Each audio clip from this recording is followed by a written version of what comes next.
ಕನ್ಯಾ ರಾಶಿಯವರಿಗೆ 2026ರ ಗುರು ಸಂಚಾರದ ಫಲಾಫಲಗಳನ್ನು ನೋಡೋಕ್ಕೆ ಹೋದಾಗ ಈ ರಾಶಿಯವರಿಗೆ ಮತ್ತೆ ಗುರು ಬರ್ತಕ್ಕಂಥದ್ದು ಯಾವಾಗ 2027ಕ್ಕೆ ಗುರು ಬರ್ತಾ ಇದ್ದಾನೆ, ನವಂಬರಲ್ಲಿ ಗುರು ಬರ್ತಾನೆ. ಆದರೆ ಈ ಒಂದು ಕನ್ಯಾ ರಾಶಿಯವರಿಗೆ ಈಗ 11ನೇ ಮನೆಗೆ ಗುರು ಬರ್ತಾ ಇದ್ದಾನೆ, ಗುರುಬಲ ಬರ್ತಾ ಇದೆ. 11ನೇ ಮನೆ ಗುರು ಬಂದಾಗ ಗುರುಬಲ ಬರ್ತಾ ಇದೆ. ಇವರಿಗೆ ಇಷ್ಟರ ತನಕ 10ನೇ ಮನೆಯಲ್ಲಿತ್ತು, ಈಗ 11, 12ಕ್ಕೆ ಗುರು ಬರ್ತಾನೆ. ಈ ರಾಶಿಯವರಿಗೆ ಈಗ 4 ಮತ್ತು 7ರ ಅಧಿಪತಿ ಆಗಿರ್ತಕ್ಕಂತಹ ಗುರು ಈ ಒಂದು 11ನೇ ಮನೆಯ ಸಂಚಾರ ಮಾಡ್ತಾ ಇದ್ದಾನೆ. ಈ ಸಂಚಾರವನ್ನು ನಾವು ಲಾಭಸ್ಥಾನ ಅಂತ ಕರಿತೀವಿ. ಉತ್ತರ ನಕ್ಷತ್ರದ 2, 3, 4 ಹಸ್ತ ನಕ್ಷತ್ರ ಮತ್ತು ಚಿತ್ತ ನಕ್ಷತ್ರದಲ್ಲಿ ಈ ಒಂದು ರಾಶಿಗೆ ಒಳಪಟ್ಟಿರ್ತಕ್ಕಂಥ ನಕ್ಷತ್ರಗಳು ಕೂಡ ಆಗಿರುತ್ತೆ. ಇವರಿಗೆ ಆಕಸ್ಮಿಕ ಧನಲಾಭ, ಇನ್ನೇನು ಜೀವನ ಹೋಯಿತು ಅಂತಕ್ಕಂಥವ್ರಿಗೆ ಆರ್ಥಿಕವಾಗಿ ಸಬಲತೆಯನ್ನು ಕಾಣ್ತೀರಾ, ಆದಾಯದಲ್ಲಿ ಏರಿಕೆ ಆಗುತ್ತೆ. ಅನೇಕ ವಿಧವಾದ ನಿಮಗೆ ಈಗ ಸರಿಯಾದ ಅನೇಕ ವಿಧವಾದ ನಿಮಗೆ ಸಾಕಷ್ಟು ಅವಕಾಶಗಳು ಬರ್ತಕ್ಕಂಥ ಸಂದರ್ಭ ಕೂಡ ಇದಾಗಿರುತ್ತೆ. ದೀರ್ಘಕಾಲದ ಆಸೆ ಆಕಾಂಕ್ಷೆಗಳು ಈಡೇರೋಕ್ಕೆ ಭೂಮಿಯ ವಿಚಾರದಲ್ಲಿ ಒಳ್ಳೆಯದಾಗುತ್ತೆ.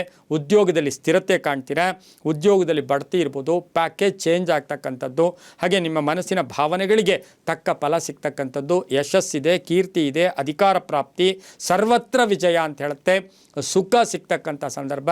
ಸ್ವಲ್ಪ ಸುಖ ಸಿಕ್ತಾಗ ತಲೆ ಸುತ್ತೋದು ಬೇಡ, ಒಂದಷ್ಟು ತಾಳ್ಮೆ ಸಹನೆ. ಹಣ ಸೇರಿದಂಗೆಲ್ಲ ನಮ್ಮಲ್ಲಿ ವಿನಯ ಇರಬೇಕಂತೆ, ಹಣ ಬಂದಂಗೆಲ್ಲ ನಮ್ಮಲ್ಲಿ ಕೋಪ ತಾಪಗಳು ಜಾಸ್ತಿ ಆದರೆ ಹಣ ಕರಗೋಗ್ಬಿಡುತ್ತೆ. ಹಾಗಾಗಿ ಸ್ವಲ್ಪ ತಾಳ್ಮೆಯಿಂದ ಇರಬೇಕಾಗಿರುತ್ತೆ.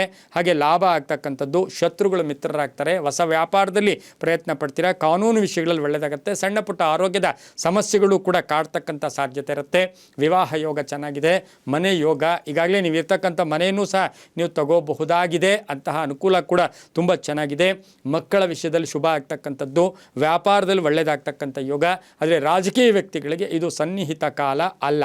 ಕೃಷಿಯಿಂದ ಲಾಭ ಆಗುತ್ತೆ. ಅದರ ಜೊತೆಗೆ ಏನು ಅಡ ಇಟ್ಟಿರ್ತಕ್ಕಂತಹ ಬಂಗಾರ ಆಗ್ಬೋದು ಅಥವಾ ಆಸ್ತಿ ಆಗ್ಬೋದು, ಇವನ್ನು ಬಿಡಿಸ್ಕೊಳ್ಳೋವಂಥ ಕಾಲ ಕೂಡ, ಅಂದರೆ ಹಣ ನಿಮಗೆ ಸರಿ ಹೋಗ್ತಕ್ಕಂಥ ಕಾಲ ಕೂಡ ಇದಾಗಿರುತ್ತೆ. ವಿದ್ಯಾರ್ಥಿಗಳಿಗೆ ಒಳ್ಳೆಯದಾಗುತ್ತೆ. ಅದಕ್ಕೆ ಈ ಒಂದು 11ನೇ ಮನೆಯ ಲಾಭಸ್ಥಾನದ ಒಂದು ಕನ್ಯಾ ರಾಶಿಯವರಿಗೆ ಗುರುವಿನ ಫಲ ಹೇಗಿರುತ್ತೆ ಅಂತ ಹೇಳಿದ್ರೆ, ಅದು ಯಶೋವೃದ್ಧಿಂ ಬಲತೇಜಂ.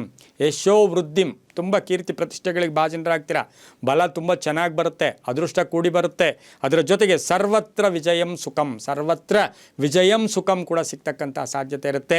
ಎಷ್ಟೋ ಜನ ನಿಮಗೆ ಇಷ್ಟು ದಿವಸ ಹೀಯಾಳಿಸ್ತಾ ಇದ್ರು, ವೃತ್ತಿಯಲ್ಲಿ ನಿಮ್ಮನ್ನು ಒಂಥರ ಕೀಳಾಗಿ ನೋಡ್ತಾ ಇದ್ರು, ಅಂತಹವರ ಕೂಡ ನಿಮಗೆ ಕೀರ್ತಿ ಪ್ರತಿಷ್ಠೆಗಳಿಗೆ ಈಗ ನಿಮಗೆ ಬಂದವರು ನಮಸ್ಕಾರ ಮಾಡ್ತಕ್ಕಂಥ ಸಂದರ್ಭ ಇದಾಗಿರುತ್ತೆ. ಅದೃಷ್ಟನೂ ಕೂಡಿ ಬರುತ್ತೆ. ಕಷ್ಟ ಪಡಲೇಬೇಕು, ಯಾವುದೂ ಕೂಡ ಕುಳಿತಿದ್ರೆ ಬರೋದಿಲ್ಲ, ಸುಮ್ಮನೆ ಇದ್ದರೆ ಬರೋದಿಲ್ಲ. ನಿಮ್ಮ ಪ್ರಯತ್ನಗಳಿಗೆ ತಕ್ಕ ಫಲ ಸಿಗಬೇಕು. ನಿಮ್ಮ ರಾಶ್ಯಾಧಿಪತಿ ಕೂಡ ಬುಧ ಆಗಿದ್ದಾನೆ.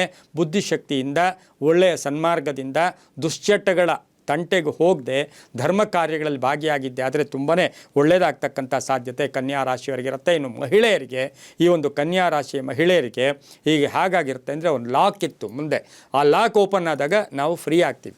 ಹಾಗಾಗಿ ಈ ರಾಶಿಯವರಿಗೆ ವೃತ್ತಿಯಲ್ಲಿ ಚೆನ್ನಾಗಿರುತ್ತೆ, ವ್ಯಾಪಾರಸ್ಥರಿಗೆ ಒಳ್ಳೆಯದಾಗುತ್ತೆ, ರೈತರಿಗೆ ಒಳ್ಳೆಯದಾಗುತ್ತೆ, ವಿದ್ಯಾರ್ಥಿಗಳಿಗೆ ಶುಭ ಆಗ್ತಕ್ಕಂಥದ್ದು, ಹಾಗೆ ಪ್ರೇಮ ವ್ಯವಹಾರಗಳಿಗೆ ಮನ್ನಣೆ ಸಿಗ್ತಕ್ಕಂಥದ್ದು, ಸರ್ಕಾರಿ ನೌಕರರಿಗೆ ಒಳ್ಳೆಯದಾಗುತ್ತೆ, ವಿದ್ಯಾಸಂಸ್ಥೆಗಳಲ್ಲಿ ಕೆಲಸ ಮಾಡೋರಿಗೆ ಅದು ತುಂಬ ಒಳ್ಳೆಯದಾಗುತ್ತೆ. ಧರ್ಮ ಚಿಂತಕರಿಗಿರ್ಬೋದು, ಮಠಮಾನ್ಯಗಳ ಆಸ್ತಿಯ ಕಲಹಗಳಿದ್ದರೆ ಅದು ಇತ್ಯರ್ಥ ಆಗ್ತಕ್ಕಂಥದ್ದು, ರಾಜಕೀಯವಾಗಿ ಪ್ರಗತಿ ಇರತಕ್ಕಂಥ ಒಂದು ಸಂದರ್ಭ ಸಹ ಕನ್ಯಾ ರಾಶಿಯವರಿಗಾಗಿರುತ್ತೆ. ಈ ರಾಶಿಯವರು ಪ್ರತಿನಿತ್ಯ ಎಷ್ಟು ಸಾಧ್ಯವಾದರೆ ಅಷ್ಟು ಗುರುಗಳ ಅನುಗ್ರಹ, ಓಂ ಬೃಹಸ್ಪತಯೇ ನಮಃ ಈ ಮಂತ್ರವನ್ನು ತಪ್ಪದೆ ಎಷ್ಟು ಜಪ ಮಾಡ್ತೀರೋ ಅಷ್ಟು ಒಳ್ಳೆಯದಾಗ್ತಕ್ಕಂಥದ್ದು. ಪ್ರತಿ ಗುರುವಾರ ನಿಮಗೆ ಸಾಧ್ಯವಾದರೆ ಹಿರಿಯರಿಗೆ ಯಾರಾದರೂ ಒಂದು 2-3 ಗುರುಸ್ಕೊಳ್ಳಿ, ಅವ್ರಿಗೋಗಿ ಕಾಲಿಗೆ ನಮಸ್ಕಾರ ಮಾಡ್ತಕ್ಕಂಥದ್ದು. ವಿಧ ವಿಧವಾದ ಹಣ್ಣುಗಳನ್ನು ಕೊಡೋದ್ರಿಂದ, ರೋಗಿಗಳಿಗೆ ಹಾಲು ಮತ್ತು ಬ್ರೆಡ್ಡನ್ನು ಗುರುವಾರದ ದಿನ ದಾನ ಮಾಡೋದ್ರಿಂದ ಸಾಕಷ್ಟು ಶುಭ ಆಗ್ತಕ್ಕಂಥದ್ದು. ತುಂಬ ಬೇಕಾದವರ ಅಗಲಿಕೆ ಸಹ ಸ್ವಲ್ಪ ನೋವನ್ನುಂಟು ಮಾಡ್ತಕ್ಕಂಥ ಸಾಧ್ಯತೆ ಈ ಒಂದು ಕನ್ಯಾ ರಾಶಿಯವರಿಗಿರುತ್ತೆ. ಇನ್ನು ನಿಮ್ಮ ಆರೋಗ್ಯದಲ್ಲಿ ಅಂತಹದ್ದೇನೂ ಇರೋದಿಲ್ಲ, ಆದರೆ ಬೇರೆಯವರ ವಿಚಾರದಲ್ಲಿ ಯೋಚನೆಗಳು ಕೂಡ ಕಾಡ್ತಕ್ಕಂಥ ಸಾಧ್ಯತೆ ಇರುತ್ತೆ. ಹೊಸ ಹೂಡಿಕೆ ವಿಚಾರದಲ್ಲಿ ಸ್ವಲ್ಪ ಯೋಚನೆ ಮಾಡಿದ್ದೆ ಆದರೆ ತುಂಬಾ ಒಳ್ಳೆಯದಾಗ್ತಕ್ಕಂಥ ಸಾಧ್ಯತೆ ಈ ಒಂದು ಕನ್ಯಾ ರಾಶಿಯವರಿಗೆ. ಕಾನೂನು ಇಲಾಖೆಯಲ್ಲಿ ಕೆಲಸ ಮಾಡೋರಾಗ್ಬೋದು, ಲಾಯರ್ಸ್ ಆಗ್ಬೋದು, ಇವರಿಗೆಲ್ಲ ಈ ಒಂದು ಸಮಯ ತುಂಬ ಚೆನ್ನಾಗಿರ್ತಕ್ಕಂಥದ್ದು. ಇನ್ನು ಬ್ಯಾಂಕಿಂಗ್ ಸೆಕ್ಟರಲ್ಲಿ ಇರ್ತಕ್ಕಂಥವ್ರಿಗೆ ಈ ಸಮಯದಲ್ಲಿ ಬಹಳಷ್ಟು ಅದೃಷ್ಟ ಕೂಡಿ ಬಂದಿರತಕ್ಕಂಥದ್ದು. ಅದೇ ಕನ್ಯಾ ರಾಶಿಯ ಇನ್ಶೂರೆನ್ಸ್ ಏಜೆಂಟ್ಸ್ ಇರ್ಬೋದು, ಮಾರ್ಕೆಟಿಂಗ್ ಅವರಿಗೆ ತುಂಬಾ ಒಳ್ಳೆಯದಾಗ್ತಕ್ಕಂಥ ಕಾಲ ಸಹ ಕನ್ಯಾ ರಾಶಿಯವರಿಗಿರುತ್ತೆ, ತುಂಬ ಒಳ್ಳೆಯದಾಗುತ್ತೆ. ಆದರೆ ಬುದ್ಧಿಶಕ್ತಿಯಿಂದ ಎಲ್ಲವೂ ಕೂಡ ನಿಮಗೆ ಅದೃಷ್ಟ ಕೂಡಿ ಬಂದಿರತಕ್ಕಂಥ ಅಂತಕ್ಕಂಥದ್ದು ಗುರುಬಲ ಬಂದಿದೆ ಗುರುಬಲ. ನೀವು ಪ್ರಯತ್ನಗಳಿಗೆ ತಕ್ಕ ಫಲ ಸಿಗ್ತಕ್ಕಂಥ ಸಾಧ್ಯತೆ ಸಹ ಕನ್ಯಾ ರಾಶಿಯವರಿಗಿರುತ್ತೆ. ತುಂಬಾ ಒಳ್ಳೆಯದಾಗತ್ತೆ.